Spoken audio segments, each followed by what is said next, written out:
وأحسن منك لم تر قط عيني وأجمل منك لم تلد النساء خلقت مبرأ من كل عيب خلقت مبرأ من كل عيب كأنك قد خلقت كما تشاء. كتاب أنزلناه إليك مبارك ليدبروا آياته وليتذكر أولو الألباب. یہ کتاب برکت والی ہے جسے ہم نے آپ کی طرف نازل فرمایا ہے تاکہ دانش مند لوگ اس کی آیتوں میں غور و فکر کریں اور نصیحت حاصل کریں. اللہم صلی علی سیدنا محمد وعلی آل سیدنا محمد بعدد کل ذرۃ مئۃ الف الف مرۃ. سامعین و ناظرین کرام، السلام علیکم ورحمۃ اللہ وبرکاتہ. سامعین کرام، سورہ زخرف 24-53 درس کا نمبر 31 سے 35 آیت، حصہ چہارم. آج کا موضوع: کیا ہماری ترجیح زندگی صرف مفاد دنیا ہے؟ اس کے ساتھ آج کے سبق کا آغاز کرتے ہیں. سب سے پہلے گزشتہ سبق کا اعادہ ہوگا. اعوذ باللہ من الشیطان الرجیم. پناہ مانگتا ہوں میں اللہ کی شیطان مردود سے. بسم اللہ الرحمن الرحیم. شروع اللہ کے نام سے جو بڑا مہربان نہایت رحم والا ہے. وقالوا لولا نزل هذا القرآن على رجل من القريتين عظيم. اور یہ بھی کہنے لگے کہ یہ قرآن ان دونوں بستیوں یعنی مکے اور طائف میں سے کسی بڑے آدمی پر کیوں نازل نہ کیا گیا؟ اهم يقسمون رحمت ربك نحن قسمنا بينهم معيشتهم في الحياة الدنيا ورفعنا بعضهم فوق بعض درجات ليتخذ بعضهم بعضا سخريا ورحمة ربك خير مما يجمعون. کیا یہ لوگ تمہارے پروردگار کی رحمت کو بانٹتے ہیں؟ ہم نے ان میں ان کی معیشت کو دنیا کی زندگی میں تقسیم کر دیا اور ایک کے دوسرے پر درجے بلند کیے تاکہ ایک دوسرے سے خدمت لے، اور جو کچھ یہ جمع کرتے ہیں تمہارے پروردگار کی رحمت اس سے کہیں بہتر ہے. وَلَوْلَا أَن يَكُونَ النَّاسُ أُمَّةً وَاحِدَةً لَجَعَلْنَا لِمَن يَكْفُرُ بِالرَّحْمَنِ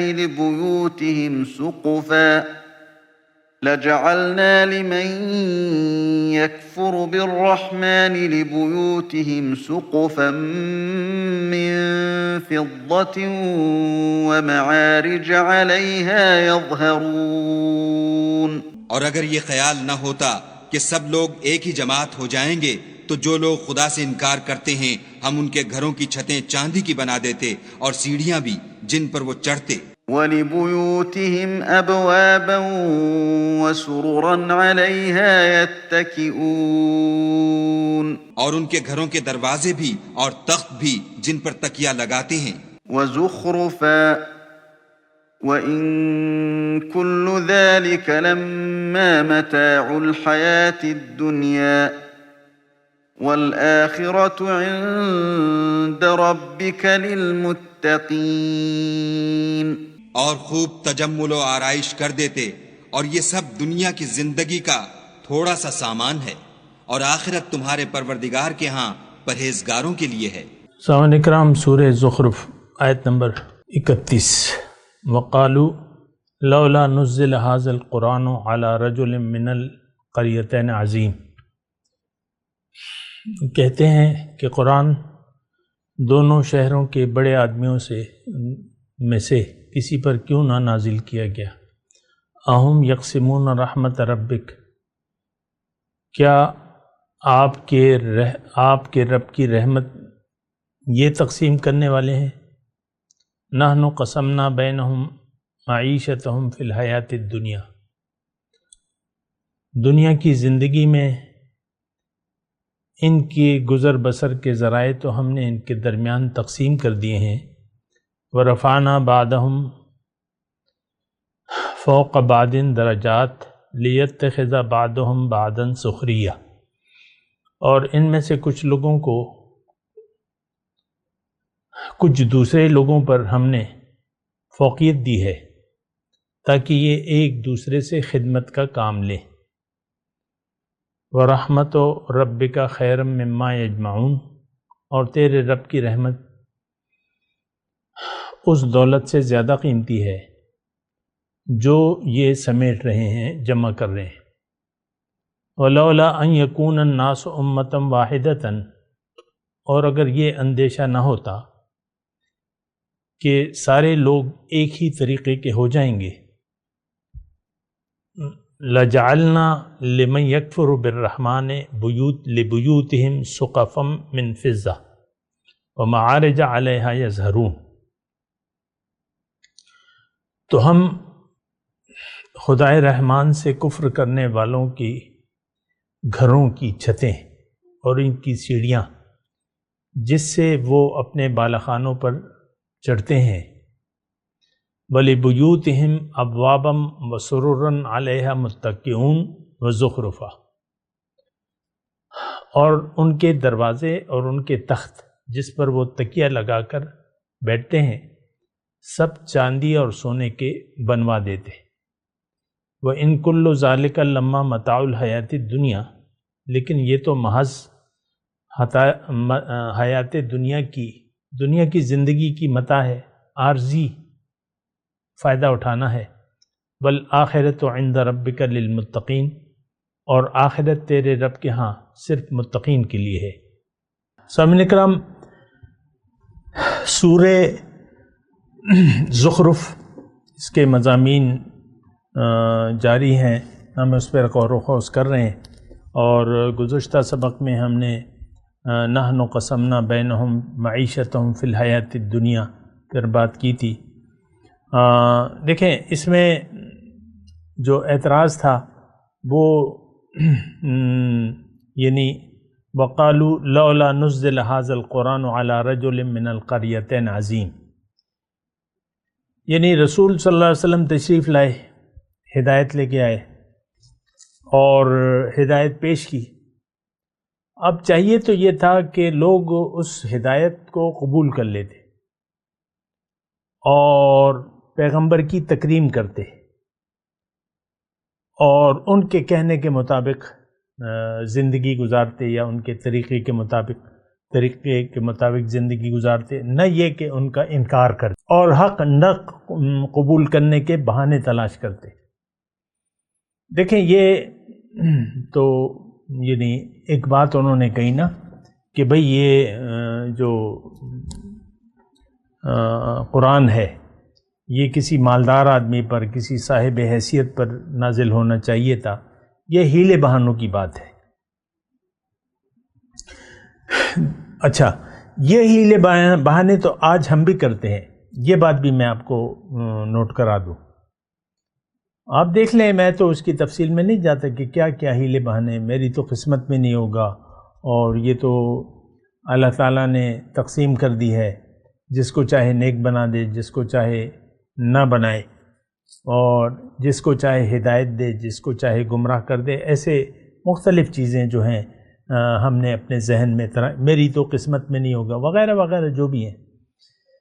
لیکن اصل اس تمام باتوں کی جو پیچھے جو بات ہے وہ یہ ہے کہ آپ یعنی دنیا کو حقیقت تسلیم کر لیں اور اس کے مطابق پھر آپ اپنا ایک نظریہ بنا لیں اور اپنا ایک خیال بنا لیں۔ آج ہم لوگوں نے دنیا کو حقیقت تسلیم کر لیا ہے، دنیا کے فائدے کو ہم نے اصل فائدہ اور اس کے نقصان کو اصل نقصان سمجھتے ہیں۔ لہٰذا اس کا نتیجہ یہ ہے، دیکھیں یہ تو ایک یقین تو ہے نا ہمارا کہ حقیقی فائدہ جو ہے وہ ظاہر کا ہے، ہم سب ظاہر کے پیچھے دوڑ رہے ہیں، اس بات میں تو کوئی شک و شبہ نہیں ہے نا، ہماری دوڑ ظاہر کی طرف، ہماری منزل ظاہر، اور ظاہر کے پیچھے دوڑ رہے ہیں، ہائے دنیا، ہائے پیسہ، ہائے اقتدار، ہائے میری عزت، ہائے جو بھی ہائے آپ کر رہے ہیں، لیکن یہ ساری ہائے جو ہے وہ دنیا کی ہے۔ اب جو ہدایت ہے اس کو تو ہم توجہ نہیں دے رہے، اور پھر اس کو قبول کرنے کے لیے ہیلے بہانے تراشتے رہتے ہیں۔ جس مثال کے طور پہ میں آپ کو کہہ رہا ہوں، بہت سے لوگ سنت رسول یعنی چہرے پر سنت رسول نہیں رکھتے، اور انہوں نے اپنے جوازات بنا لیے ہیں۔ بعض لوگوں نے داڑھی کی شکل بگاڑ دی ہے، کسی نے فرنچ کٹ رکھ لی ہے، کسی نے بس تھوڑی سی حجامت بنا کے باقی داڑھی جو ہے ہر ہفتے اس میں تراش خراش کرتے رہتے ہیں۔ یہ ہر ایک کے پاس اپنے اپنے جوازات ہیں۔ کسی نے خشخشی داڑھی رکھی ہوئی ہے جو مٹھی میں نہیں آتی، تو انہوں نے بھی جوازات رکھے ہوئے اپنے۔ بہت سی باتیں ہیں، دیکھیں بعض لوگ دین پر عمل کر رہے ہیں لیکن اپنی مرضی سے کر رہے ہیں، اور پھر ہر اس کے لیے پھر جوازات ہیں، پھر حدیثیں دیکھ لی ہیں وغیرہ وغیرہ، اس کی میں تفصیل میں نہیں جاتا، لیکن اصل بات جو ہے وہ یہ ہے کہ ہم اللہ کے راستے پر نہیں چل رہے۔ اس کی وجہ کیا ہے کہ ہماری منزل اللہ نہیں ہے، آخرت پر ہمارا یقین نہیں ہے، تو آخرت کی کامیابی کے لیے جد و جہد کرنا، محنت کرنا، یہ ہمارا یہ خیال نہیں ہے۔ جیسے کہ اللہ تعالیٰ نے حکم دیا ہے کہ وجاہدوا فی اللہ حق جہاد، اللہ کے راستے میں محنت کرو جتنی کہ محنت کا حق ہے، اتقوا اللہ حق تقاتہ، اللہ کا تقوی اختیار کرو جتنا کہ اس کا حق ہے۔ لیکن یہ ساری چیزیں ہمارے لیے غیر اہم ہیں۔ قرآن مکمل طور پر اس وقت ہمارے لیے غیر اہم ہے، اس کی کوئی اہمیت نہیں ہے۔ قرآن میں جو لکھا ہے اس پر ہمارا یقین نہیں ہے، نہ اللہ تعالیٰ کے وعدوں پر ہمارا یقین ہے، نہ ہم دوزخ کے عذابات سے ڈر خوف محسوس کرتے ہیں، نہ جنت کی نعمتوں کی ہمارے دل میں کوئی لالچ پیدا ہوتی ہے، نہ اللہ کی ملاقات کی ہماری نظر میں کوئی اہمیت ہے، نہ اللہ کے تقرب کی ہماری نظر میں کوئی اہمیت ہے، اور دیدار الہی کے تو ہم طالب ہی نہیں ہیں۔ تو پھر تو آپ نے سرے سے مقصد پیدائش کو نظر انداز ہی کر دیا ہے۔ دیکھیں یہ آیات جو ہیں آپ کے لیے ہیں، میرے لیے ہیں۔ تو بہرحال پھر مطلب یہ ہے کہ اب میں اپنے مضمون کی طرف آتا ہوں۔ یہاں کافر لوگ یہ کہتے تھے، اعتراض کرتے تھے۔ اب اعتراض کس پر تھا؟ رب کی تقسیم پہ تھا، رب کی عطا پر تھا، اور اعتراض جو ہوا ہے آیت نمبر 31 میں وہ قرآن پہ ہوا ہے۔ یعنی یہ انداز کو تو دیکھیں نا، لولا نزل هذا القرآن على رجل من القريتين عظیم، کوئی دولت مند آدمی ہونا چاہیے تھا، کوئی سردار ہونا چاہیے تھا، کوئی صاحب رتبہ آدمی ہونا چاہیے تھا۔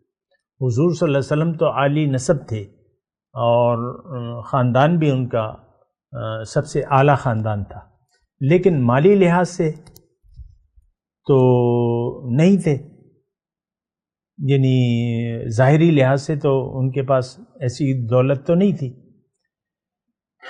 تو یہاں بھی آج بھی دیکھیں، ہماری نظر میں معزز وہ ہوتا ہے جس کے پاس زیادہ دولت ہو۔ کنگلوں کو تو کوئی بھی نہیں پوچھتا، کنگلوں سے تو کوئی توقع بھی نہیں رکھتا۔ یہ کنگلوں کا لفظ میں استعمال کر رہا ہوں، یہ عام طور پہ استعمال ہوتا ہے، کنگلا، اس کے پاس کچھ بھی نہیں ہے، تو کنگلوں کو تو کوئی عزت بھی نہیں دیتا، نہ کوئی پوچھتا ہے، نہ تو یہ دیکھیں یہ ذہنیت غلط ہے۔ حضور صلی اللہ علیہ وسلم فرماتے ہیں کہ بہت دفعہ ایک شخص غبار آلود ہوگا، مدفوع بالابواب، دروازے سے اس کو رخصت کر دیا جائے گا، گردآلود، سرپراگندہ، لیکن اللہ کے نزدیک وہ معزز ہوگا. لو اقسم علی اللہ لابرہ، لیکن اس کی اللہ کے حیثیت یہ ہوگی کہ اگر وہ اللہ کی قسم کھا لے کسی بات پر تو اللہ تعالیٰ ضرور پھر وہ قسم کو پورا کرے گا. تو ایسے ہی دیکھیں حضور صلی اللہ علیہ وسلم نے زندگی کیسے گزاری، امیروں والی نہیں، امیروں والی زندگی، ٹھاٹ باٹ کی زندگی نہیں گزاری انہوں نے.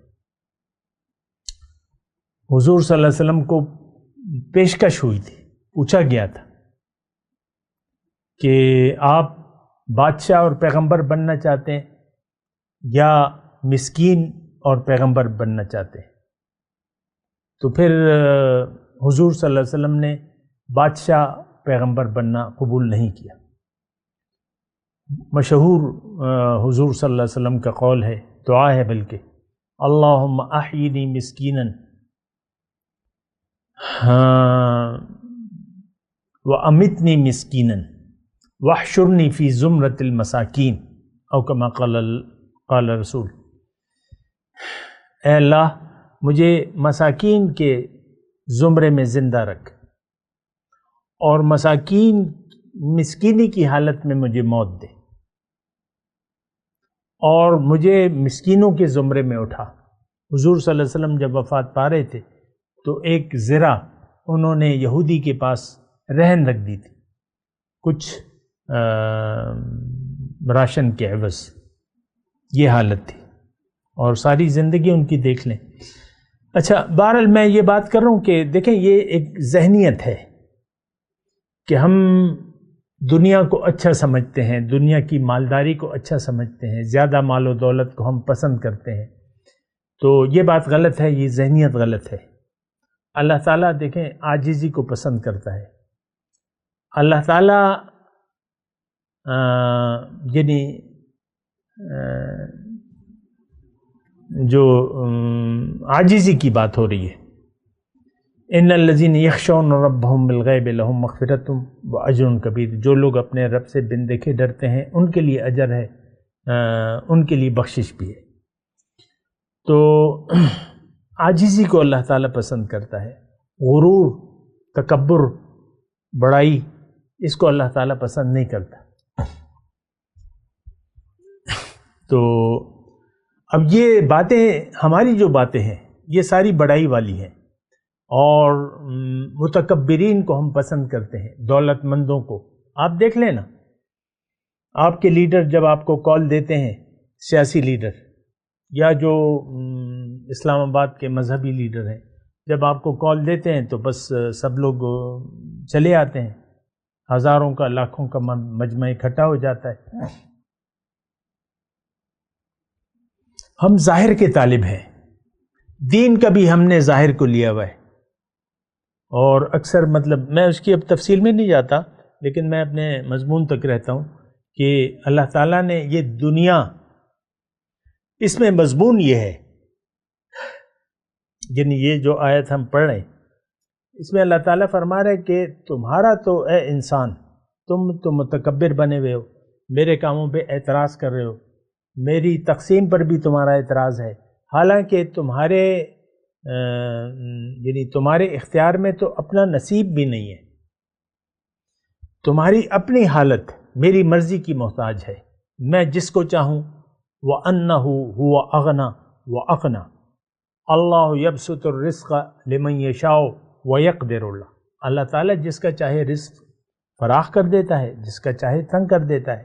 یبسط الرزق لمن یشاء وَيَقْدِرُ اللہ، رزق فراخ کر دیتا ہے جس کا چاہتا ہے، اور تنگ کر دیتا ہے جس کا چاہتا ہے. تو یہ ہے، سارے مسئلے یہ ہیں. تو آپ ذرا دیکھیں کہ ہم لوگ کیا کر رہے ہیں، کدھر جا رہے ہیں، کیا سوچ رہے ہیں، یہ بات بھی ذرا آپ نوٹ کریں. تو ہم تو دیکھیں جو ہمارا مسئلہ ہے وہ یہ ہے کہ ہم لوگ اللہ کی تقسیم پر راضی نہیں ہیں. بہرحال میں اپنے مضمون کی طرف آتا ہوں. اللہ تعالیٰ فرما رہے ہیں تم تو قرآن کی بات کر رہے ہو، تم تو روحانی باطنی نور کی تقسیم کی بات کر رہے ہو. قرآن تو نور ہے، حالانکہ تمہارا جو رزق ہے وہ بھی تمہارے اختیار میں نہیں ہے، اور تم سب لوگ ایک دوسرے کی خدمت میں لگے ہوئے ہو، اور یعنی یہ بھی میں نے تقسیم کی بھی ہے، ادنا کون ہوگا، اعلیٰ کون ہوگا، یہ بھی میری تقسیم ہے، حاکم کون ہوگا، محکوم کون ہوگا، آجر کون ہوگا، ماجور کون ہوگا، یہ میری تقسیم ہے، یہ میرے فیصلے ہیں۔ تو اچھا، اب اس میں وَرَحْمَتُ رَبِّكَ خَيْرٌ مِّمَّا يَجْمَعُونَ ہے کہ اصل چیز تو جو بہتر چیز ہے اس پہ تمہیں غور کرنا چاہیے، وہ رب کی رحمت ہے۔ اور رب کی رحمت کیا ہے؟ ہدایت، سب سے پہلے جو ہے ہدایت ہے۔ یہ ہدایت اللہ تعالیٰ کی طرف سے ہے، جس نے اس کو قبول کر لیا وہ نجات پا جائے گا، اور جس نے اس کو رد کر دیا وہ نقصان میں چلا جائے گا۔ اب ساری دنیا اگر تم اے انسان اگر اکٹھی کر لو اور تمہاری ہو جائے ساری دنیا، اور اللہ کی رحمت نہ ہو اور تم اللہ کے غضب کا شکار ہو اور اللہ کی لعنت ہو تم پر، تو ایسی دنیا سے کیا فائدہ؟ یہ بات بھی یہاں پر نوٹ کر لیں کہ اگر دیکھیں اصل رحمت تو ہے قرآن اور ہدایت اور نبی کا طریقہ۔ مختصر الفاظ میں اگر میں بیان کر رہا ہوں آپ کے لیے، اصل رحمت تو دیکھیں صراط مستقیم، خزانے کا راستہ تو اللہ تعالیٰ نے بتا دیا، خزانہ بھی واضح ہے، جنت ایک خزانہ ہے جس پر ہمیں یقین نہیں ہے، لیکن اس تک راستہ کون سا جاتا ہے؟ یہ اللہ کا راستہ ہے، صراط مستقیم سیدھا راستہ ہے۔ تو یہ تو ایک بہت بڑی نعمت ہے، اللہ کی رحمت ہے کہ اس نے لقد من اللہ علی المؤمنین اذ بعث فیہم رسولا یتلو علیہم آیاتی الی آخری مضمون ہے۔ یہ اللہ تعالیٰ کا احسان ہے مومنوں پر کہ اس نے انہی میں سے ایک نبی کو بھجوایا، پیغمبر کو بھجوایا، رسول کو بھجوایا، جو اس پر ہماری آیات پڑھتا ہے، تلاوت کرتا ہے، تعلیم دیتا ہے، تزکیہ کرتا ہے، حکمت کی باتیں بتاتا ہے۔ تو قیمتی چیز یہ ہے اللہ کا راستہ اور نبی کا طریقہ، یہ بھی بات اہم ہے۔ نبی کا اللہ کا راستہ قرآن ہمیں بتاتا ہے، ان ھذا القرآن یہدی للتی ہی اقوم۔ پھر جو اس پہ عمل کا طریقہ ہمیں نبی صلی اللہ علیہ وسلم نے کر کے اس پر عمل کر کے بتایا، جس کو ہم اسوہ حسنہ کہتے ہیں۔ اب یہ جو چیز ہے جو اس کو قبول کر لیتا ہے، یہ تو پھر ہمیشہ کی دولت ہے، دنیا میں بھی یہ اپنا کام دکھائے گی، آپ مطمئن ہوں گے، آپ خوش ہوں گے، اور جب موت آئے گی یعنی دوسری زندگی آپ کی شروع ہوگی تو آپ پہ وہ جنت کی طرف سے کھڑکی کھول دی جائے گی۔ قبر جو ہے آپ کو معلوم ہے، یا تو دوزخ کے گڑھوں سے ایک گڑھا ہے یا جنت کے باغیچوں سے ایک باغیچہ ہے۔ ہم نے دوزخ کا انتخاب کر لیا ہے، یہ بات مجھے کہنے دیں۔ اللہ کو بھلا کے دنیا کو ہم نے یاد رکھا ہے، دنیا ہی اس وقت ہمارا مدعا ہے اور دنیا ہی کے راستے پر ہم چل رہے۔ ہم اس وقت اللہ کے راستے پر نہ چل رہے ہیں، نہ چلنا چاہتے ہیں۔ کیوں؟ کہ ہماری منزل دنیا ہے، اللہ نہیں ہے۔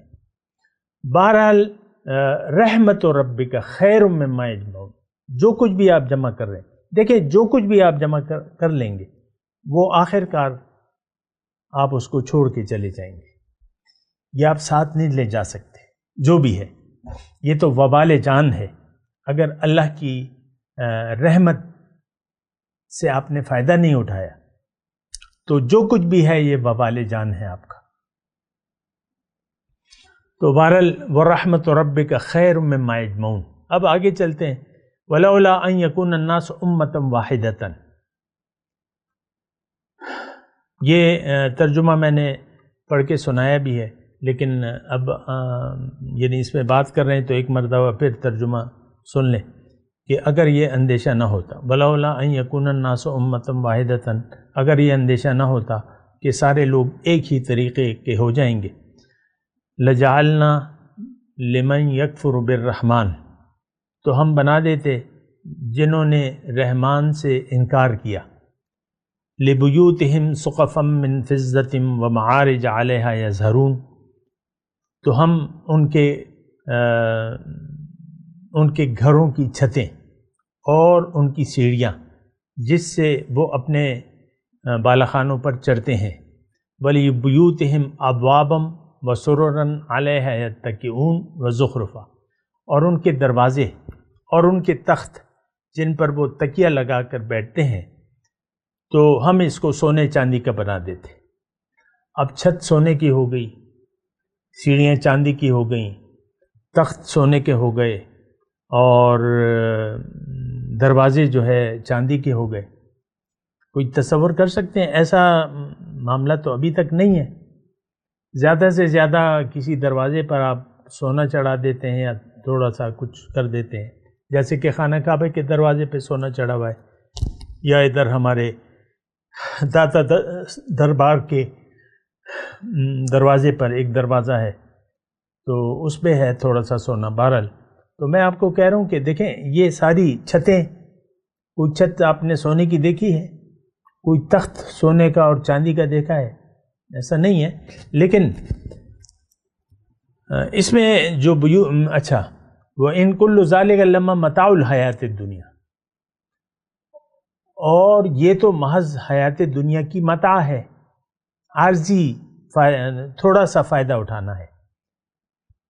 وَالْآخِرَةُ عِنْدَ رَبِّكَ لِلْمُتَّقِينَ، اور آخرت تیرے رب کے ہاں صرف متقین کے لیے ہے. اس میں ایک بہت بڑا مضمون پوشیدہ ہے سامعین کرام. دیکھیں دنیا ہماری منزل نہیں ہے. یہاں جو کچھ بھی آپ حاصل کر لیں وہ آپ کو چھوڑ کے جانا ہوگا. مال، اولاد، عہدہ، رتبہ، سب کچھ چھوڑ کے جانا ہوگا. قبر میں آپ کے ساتھ کچھ بھی نہیں جائے گا، تو صرف ایک کفن ہوگا اور جو بھی ہے.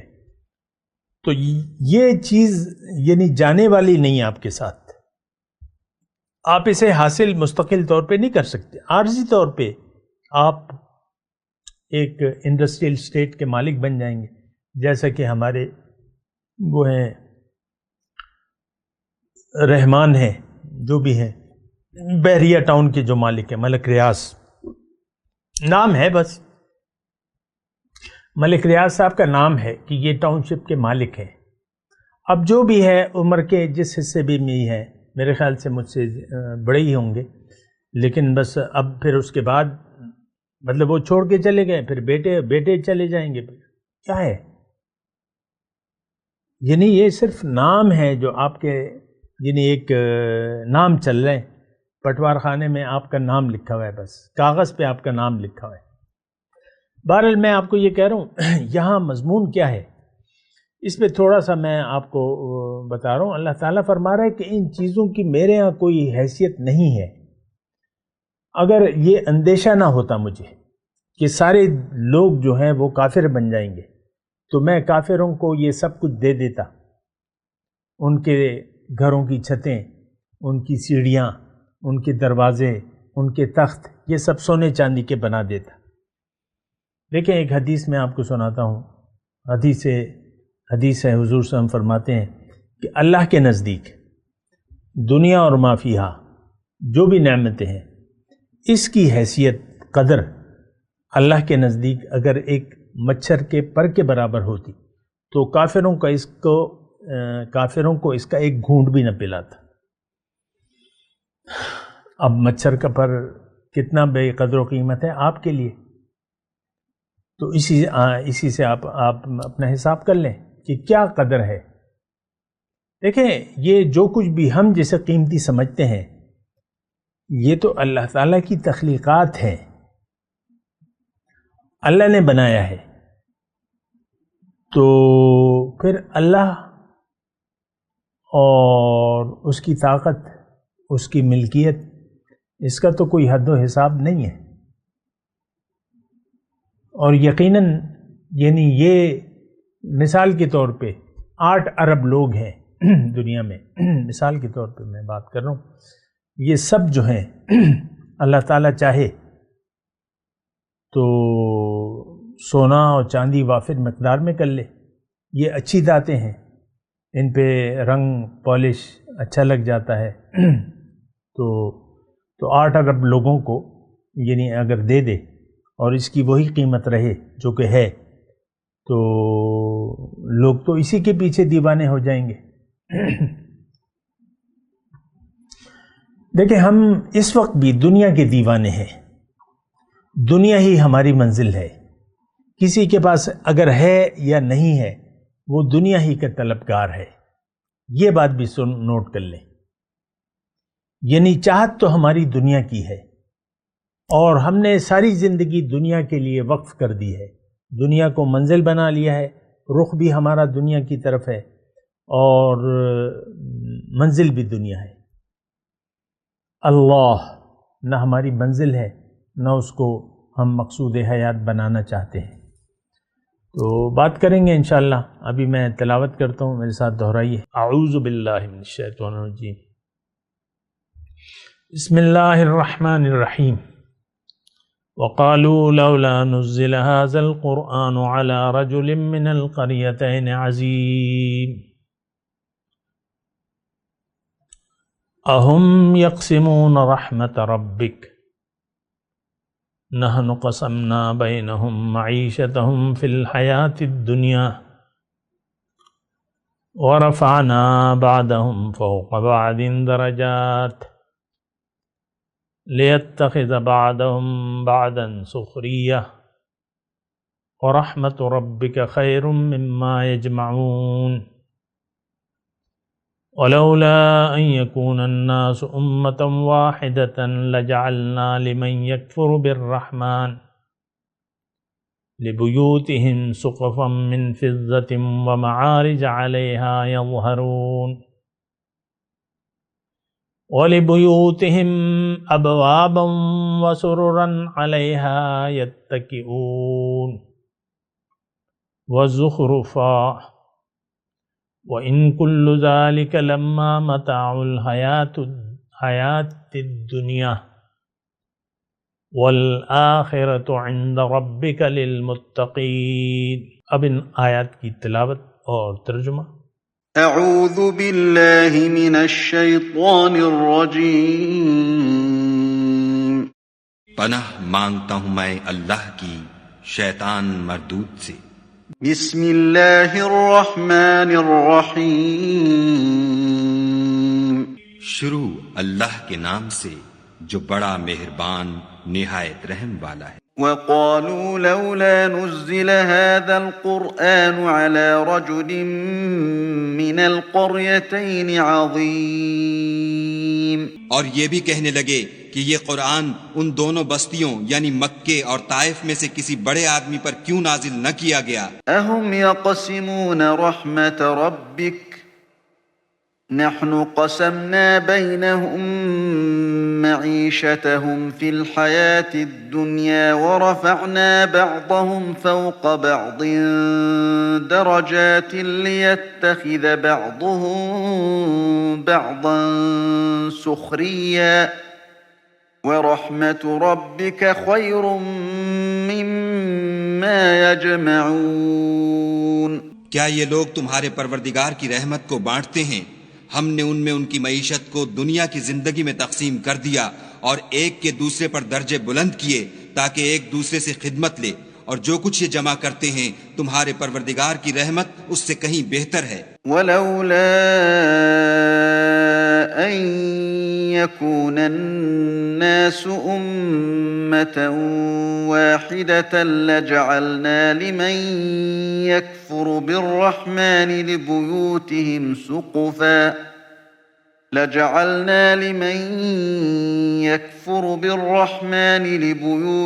سقفا من فضة ومعارج عليها يظهرون. اور اگر یہ خیال نہ ہوتا کہ سب لوگ ایک ہی جماعت ہو جائیں گے تو جو لوگ خدا سے انکار کرتے ہیں ہم ان کے گھروں کی چھتیں چاندی کی بنا دیتے اور سیڑھیاں بھی جن پر وہ چڑھتے. وَلِبُيُوتِهِمْ أَبْوَابًا وَسُرُرًا عَلَيْهَا يَتَّكِئُونَ اور ان کے گھروں کے دروازے بھی اور تخت بھی جن پر تکیہ لگاتے ہیں. وَزُخْرُفًا وَإِن كُلُّ ذَلِكَ لَمَّا مَتَاعُ الْحَيَاةِ الدُّنْيَا وَالْآخِرَةُ عِندَ رَبِّكَ لِلْمُتَّقِينَ. اور خوب تجمل و آرائش کر دیتے، اور یہ سب دنیا کی زندگی کا تھوڑا سا سامان ہے، اور آخرت تمہارے پروردگار کے ہاں پرہیزگاروں کے لیے ہے. اس کے ساتھ ہی آج کے درس کا وقت اختتام کو پہنچا. اگلے درس میں انشاءاللہ ملاقات ہوگی. وآخر دعوانا ان الحمد للہ رب العالمین. مولاي صل وسلم دائما ابدا على حبيبك خير الخلق كلهم.